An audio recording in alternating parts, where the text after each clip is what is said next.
Rasul bainahum wa yatadarasunahu bainahum. Dan tidaklah berkumpul satu kaum di salah satu rumah Allah, di satu masjid untuk membaca kitab Allah dan mempelajarinya di antara mereka, illa nazalat alaihimus sakinah, melainkan akan turun kepada mereka ketenangan, wa ghasyiyatuhumur rahmah,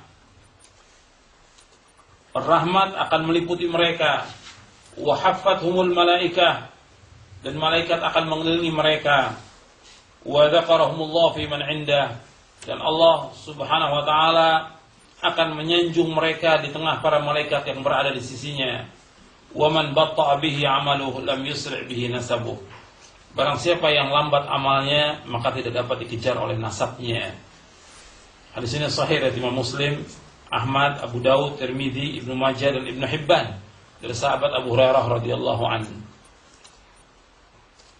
Di dalam hadis ini, akhwan fillah, jazakumullah, yang pertama Nabi SAW menyebutkan, yang pertama, barang siapa yang melapangkan kesulitan seorang mukmin, Allah akan lapangkan dia dari kesulitan-kesulitan dunia. Artinya barang siapa, saya ulangi lagi, barang siapa yang melapangkan kesulitan seorang mukmin dari kesulitan dunia, Allah akan lapangkan dia dari kesulitan-kesulitan pada hari kiamat. Jadi kalau ada orang mengalami kesulitan, kesusahan, kemudian kita memberikan kelapangan, memberikan kemudahan, atau membantu dia dalam kesulitan, bentuknya apa saja kesulitan itu kita bantu, maka Allah Subhanahu wa taala akan membantu orang itu nanti pada hari kiamat. Dan kesulitan pada hari kiamat beda dengan kesulitan dunia. Kesulitan hari kiamat itu sangat-sangat sulit, sangat dahsyat, dan sangat menyulitkan. Maka kalau seorang bisa melapangkan kesulitan seorang mukmin di dunia, Allah akan lapangkan dia dari kesulitan pada hari kiamat. Apakah bentuknya dia sulit dalam masalah mencari maisha atau pencarian, atau sulit dalam yang lainnya dalam kehidupan ini, kita bantu dia, maka kita akan ditolong oleh Allah pada hari kiamat. Selama bantuan itu dan pertolongan itu bukan dalam perbuatan dosa dan maksiat, dan juga bantuan itu dalam bentuk dilakukan dengan keikhlasan karena Allah SWT. Kalau dia ikhlas dan bukan dalam perbuatan yang haram, maka akan ditolong oleh Allah pada hari kiamat nanti. Dan ini anjuran untuk saling tolong-menolong antara mukmin dengan mukmin lainnya, antara muslim dengan muslim lainnya. Kesulitannya bentuk apa saja. Apakah kita memberikan bantuan berbentuk uang atau makanan ketika saudara kita mengalami kesulitan, maka kita akan ditolong oleh Allah nanti pada hari kiamat. Yang kedua, dalam hadis ini disebutkan barang siapa yang melapangkan atau menolong atau membantu atau memudahkan orang yang dalam kesulitan hutang, Allah akan mudahkan baginya di dunia dan di akhirat. Ya, bisa kita meminjamkan uang kepada orang itu, atau kita memudahkan dengan menunda pembayarannya. Bisa saja orang itu belum mampu bayar, kita tunda, berikan tempo lagi. Kemudian dia belum bayar juga, kita berikan tempo lagi. Itu juga termasuk memudahkan. Atau kita mencarikan dari uang zakat untuk membantu orang itu yang dililit oleh hutang. Karena orang yang gharimin, yang berhutang, dan dia tidak ada lagi yang untuk dijual, maka kita bantu agar dia bisa keluar dari kesulitan hutang itu. Maka Allah akan memudahkan orang yang membantunya itu dari kesulitan dunia dan akhirat. Dan tentang hutang piutang ini ada dibahas oleh para ulama tentang adab-adabnya yang harus diperhatikan oleh setiap mukmin dan mukminah. Artinya urusan hutang piutang dalam Islam boleh. Dan ayat terpanjang dalam Al-Quran tentang hutang, ayat yang terpanjang dalam Al-Quran tentang hutang boleh, mubah, tapi tetap adabnya harus dijaga. Artinya kalau dia sudah waktunya bayar, ya dia harus bayar. Kalau dia tidak mampu, maka diberikan tempo. Dan Allah memuji orang-orang yang memberikan tempo. Dalam Al-Quran, wa in kana dzu usratin fanadhiratun ila maisarah. Seandainya orang itu mengalami kesulitan, kamu tunda, kamu tunggu sampai waktu yang lapang. Dan dalam hadis orang yang memberikan tempo kepada orang yang berhutang itu sama juga seperti dia sedekah satu kali. Memberikan tempo lagi seperti dia sedekah lagi. Kemudian di ayat itu disebutkan wa antasaddaqu khairul lakum in kuntum ta'lamun. Kalau dia sudah enggak sanggup untuk bayar, kamu sedekahkan, itu lebih baik bagi kamu jika kamu mengetahui. Tapi kalau memang dia tidak mampu.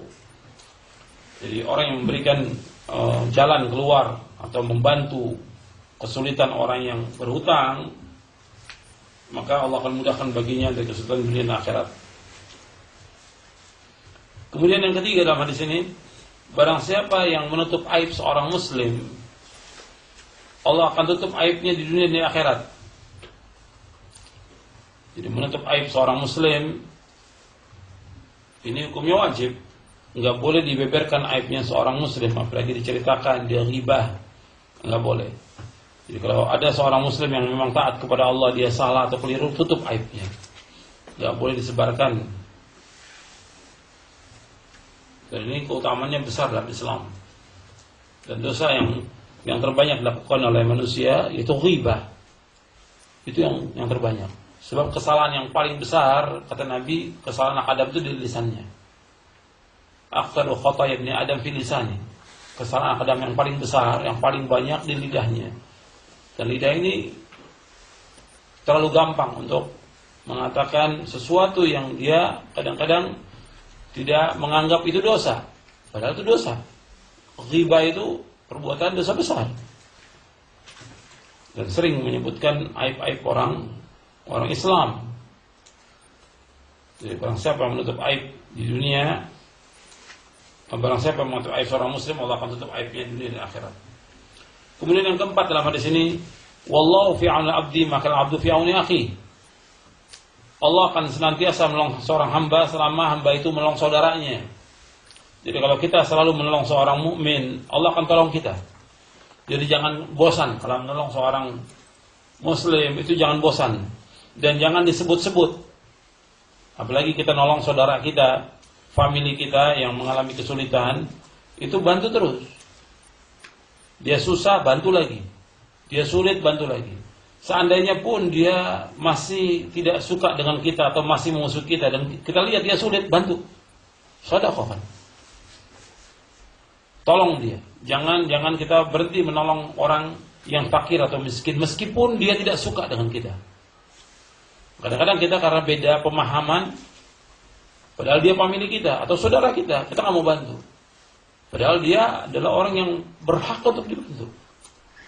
Bahwa Al-Quran selalu menganjurkan kita untuk apa? Wa atidal qurba haqqahu wal miskin. Berikan hak kepada sanak kerabat, kemudian baru orang miskin. Kerabat punya hubungan yang dekat dengan kita dan punya hak yang besar dengan kita. Sampai ada satu hadis Nabi sallallahu alaihi wasallam. Nabi bersabda, "Afdhalus shadaqah 'ala dzir rahimil kashi."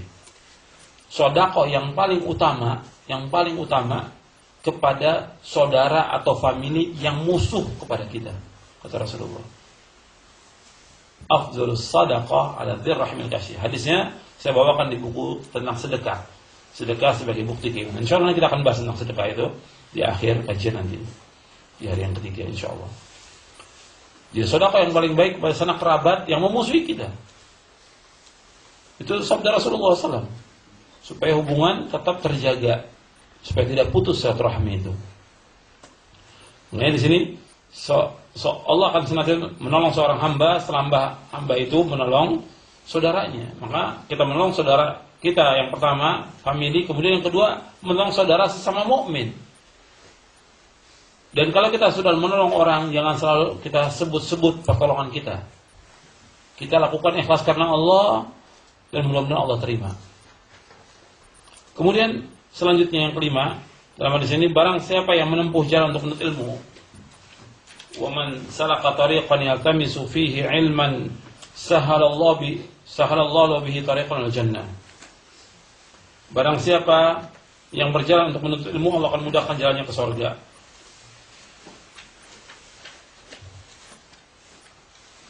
Jadi orang yang menuntut ilmu, Allah akan mudahkan jalan ke surga.